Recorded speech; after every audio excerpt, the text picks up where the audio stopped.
प्यारे कृष्ण भक्तों को मेरा प्यार भरा राधे राधे। आज हम श्रीमद् भागवत के 10वें स्कंद के 89 अध्याय में प्रवेश करेंगे, जिसमें भृगु जी के द्वारा त्रिवेदों की परीक्षा और भगवान का मरे हुए ब्राह्मण बालक को वापस लाने का वर्णन किया गया है। श्री सुखदेव जी कहते हैं, परीक्षित, एक बार सरस्वती नदी के पावन तट पर यज्ञ प्रारंभ करने के लिए बड़े बड़े ऋषि मुनि एकत्र होकर बैठे। उन लोगों में इस विषय पर विवाद चला कि ब्रह्मा, शिव और विष्णु में सबसे बड़ा कौन है। परीक्षित, उन लोगों ने यह बात जानने के लिए ब्रह्मा, विष्णु और शिव की परीक्षा लेने के उद्देश्य से ब्रह्मा के पुत्र भृगु जी को उनके पास भेजा। महर्षि भृगु सबसे पहले ब्रह्मा जी की सभा में गए। उन्होंने ब्रह्मा जी के धैर्य आदि की परीक्षा करने के लिए उन्हें नमस्कार किया और ना तो उनकी स्तुति ही की। इस पर ऐसा मालूम हुआ कि ब्रह्मा जी अपने तेज से दहक रहे हैं। उन्हें क्रोध आ गया, परंतु जब समर्थ ब्रह्मा जी ने देखा कि यह तो मेरा ही पुत्र है, तब अपने मन में उठे हुए क्रोध को भीतर ही भीतर विवेक बुद्धि से दबा दिया। ठीक वैसे ही जैसे कोई अरणि मंथन से उत्पन्न अग्नि को जल से बुझा दे। वहाँ से महर्षि भृगु कैलाश में गए। देवादिदेव भगवान शंकर ने जब देखा कि मेरे भाई भृगु जी आए हैं, तब उन्होंने बड़े आनंद से खड़े होकर उनका आलिंगन करने के लिए भुजाएं फैला दी।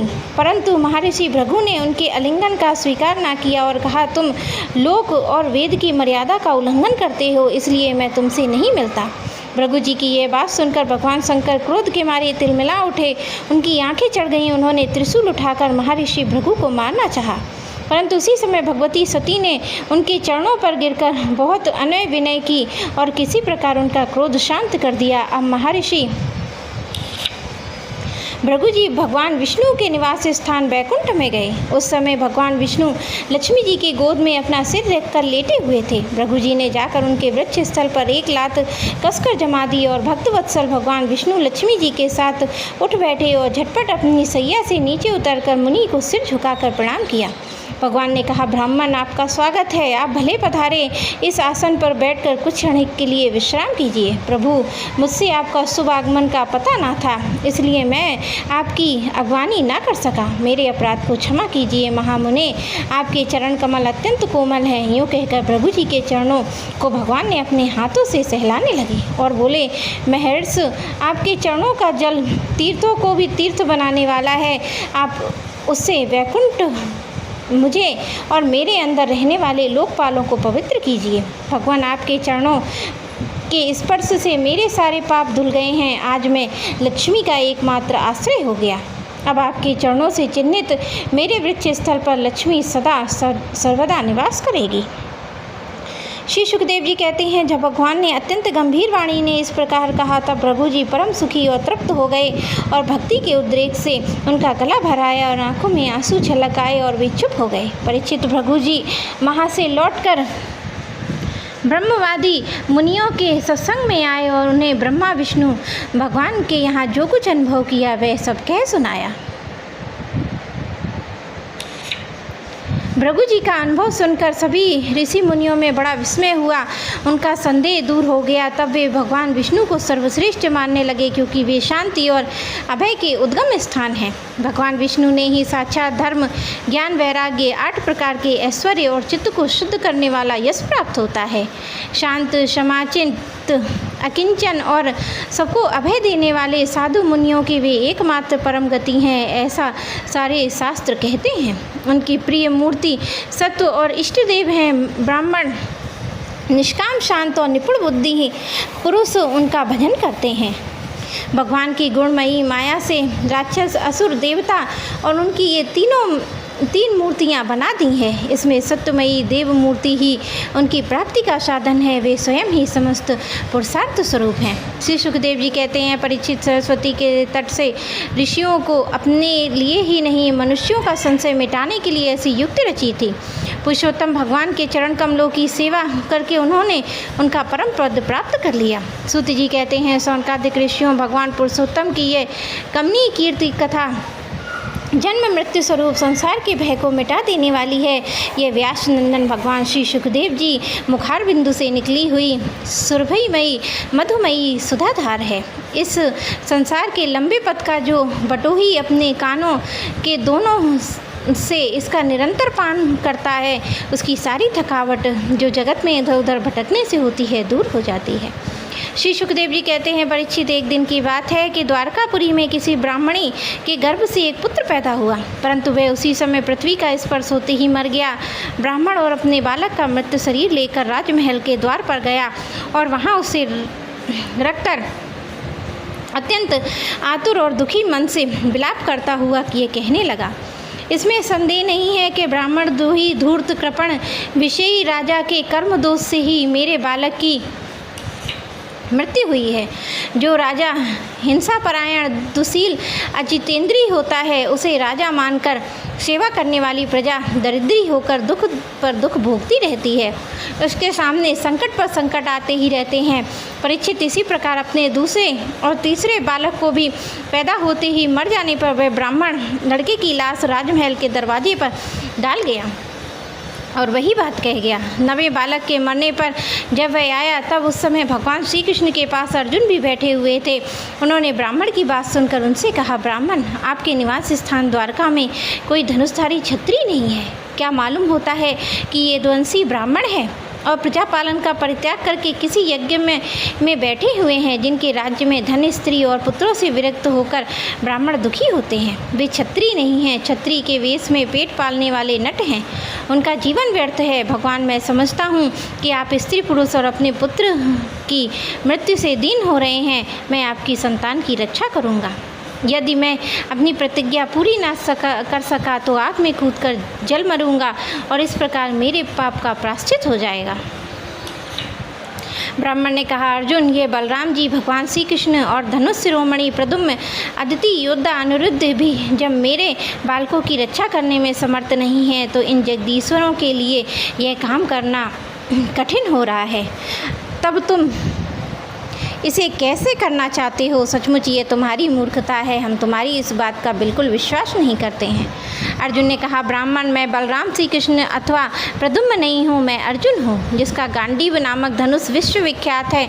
ब्राह्मण देवता, आप मेरे बल पौरुष का तिरस्कार मत कीजिए। आप जानते हैं कि मैं अपने पराक्रम से भगवान शंकर को संतुष्ट कर चुका हूँ। भगवान, मैं आपसे अधिक क्या कहूँ? मैं युद्ध में साक्षात मृत्यु को भी जीतकर आपकी संतान ला दूँगा। जब अर्जुन ने उन ब्राह्मण को इस प्रकार विश्वास दिलाया तब वह लोग उनके बल पौरुष का बखान करता हुआ बड़ी प्रसन्नता से अपने घर लौट आया। प्रसव का समय निकट आने पर ब्राह्मण आतुर होकर अर्जुन के पास गया और कहने लगा, इस बार तुम मेरे बच्चे को मृत्यु से बचा लो। यह सुनकर अर्जुन ने शुद्ध जल से आचमन किया और तब भगवान शंकर को नमस्कार किया। फिर वे दिव्य शस्त्रों का स्मरण किया और गांडीव धनुष की डोरी पर चढ़ाकर उसे हाथ में ले लिया। अर्जुन ने बाणों को अनेक प्रकार से अस्त्र मंत्रों से अभिमंत्रित करके प्रसव ग्रह के चारों ओर से घेर दिया। इस प्रकार उन्होंने सूतिका ग्रह के ऊपर नीचे अगल बगल बाणों का एक एक पिंजड़ा सा बना दिया। इसके बाद ब्राह्मणी के गर्भ से एक शिशु पैदा हुआ जो बार बार रो रहा था, परंतु देखते ही देखते वह सशरीर आकाश में अंतर्ध्यान हो गया। अब वह ब्राह्मण भगवान श्री कृष्ण के सामने ही अर्जुन की निंदा करने लगा। वह बोला, मेरी मूर्खता तो देखो, मैंने इस नपुंसक की डींग भरी बातों पर विश्वास कर लिया। भला जिसे प्रद्युम्न, अनिरुद्ध, यहाँ तक कि बलराम और भगवान श्री कृष्ण भी ना बचा सके, उसकी रक्षा करने में कौन समर्थ है? मिथ्यावादी अर्जुन को धिक्कार है। अपने मुँह और अपनी बड़ाई करने वाले अर्जुन का के धनुष को धिक्कार है। इसकी दुर्बुद्धि तो देखो। ये मूर्ता बस उस बालक को लौटाना चाहता था जिसे प्रारब्ध ने ही हमसे अलग कर दिया है। जब वे ब्राह्मण इस प्रकार उन्हें भला बुरा कहने लगा तब अर्जुन ने योग बल से तत्काल संयमीपुरी में गए और जहाँ भगवान यमराज निवास करते हैं वहाँ उन्हें ब्राह्मण का बालक नहीं मिला।